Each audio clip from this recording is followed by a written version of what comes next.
Kaunang sepertinya akan dibayangi rasa khawatir terseret kasus penipuan yang disangkakan kepada mantan suaminya, Sandi Tumiwa. Sebabnya nama Tessa Santer disebut-sebut menerima aliran dana dari Sandi melalui rekening PT CSM Bintang Indonesia, perusahaan investasi MLM yang dikelola Sandi dan rekannya Cici. Ketika menerima transfer uang yang nilainya cukup besar dari Sandi lewat rekening PT CSM, status Tessa masih sebagai istri pria yang kini tengah menjalani penahanan di Polda Metro Jaya itu.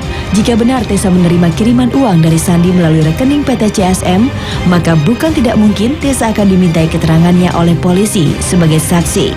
Kalau memang harus dipanggil ya saya akan mencoba membantu, tapi ya sebisa saya, semampu saya, sebatas pengetahuan saya gitu. Karena memang meskipun saya dulu masih berstatus suami istri sama Sandi, tapi kan memang saya tidak terlibat dalam bisnis itu gitu. Saya cuma orang luar lah gitu.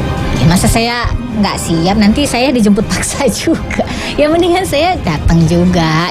Tak mau disudutkan terlibat dalam kasus penipuan Sandi, Tessa pun berkilah uang yang diterima dari Sandi merupakan nafkah yang diberikan seorang suami kepada istrinya. Kalau untuk hasil itu buat saya ya haknya istri aja, karena kan Sandi pada saat itu menjabat menjadi komisaris itu mendapatkan gaji.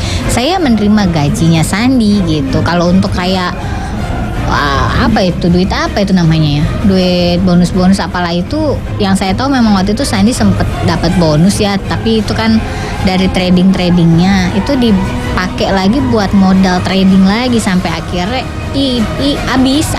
Nah, Sandi dijadikan komisaris itu digaji, jadi kerja ya, wajar dia mendapatkan haknya.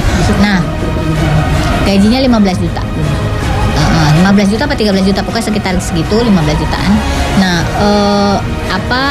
ya untuk keseharian kita waktu itu, untuk kehidupan kita yang anak dua itu kurang pastinya, dan saya kan masih bekerja, jadi untuk menambahi kebutuhan yang lain itu saya membantu Sandi sebagai istri. Dia tuh udah nggak punya apa-apa, sudah di bawah sekarang, nggak punya rumah, nggak punya mobil, sudah diberikan pada anaknya untuk tempat tinggal, untuk ditempatin sama istrinya atau bekas istrinya sekarang. Mereka menikmati semuanya, Sandi tidak. Sandi keluar dari rumah itu hanya membawa koper dan mobil. Nah, mobil itu terpaksa jual karena apa? Demi hidupnya. Kemungkinan Tessa Kaunang dipanggil polisi untuk dimintai keterangan terbuka lebar karena polisi belum menyerahkan berkas penyidikan kasus penipuan dengan tersangka Sandi ke kejaksaan. Sementara Sandi sendiri sudah sepekan ditahan di Polda Metro Jaya. Akankah Tessa mengalami nasib sama seperti Edis Adelia yang menjalani penahanan dan sidang karena menerima transfer uang dari suaminya yang terjerat kasus penggelapan uang rekan bisnisnya? Kita tunggu saja perkembangannya.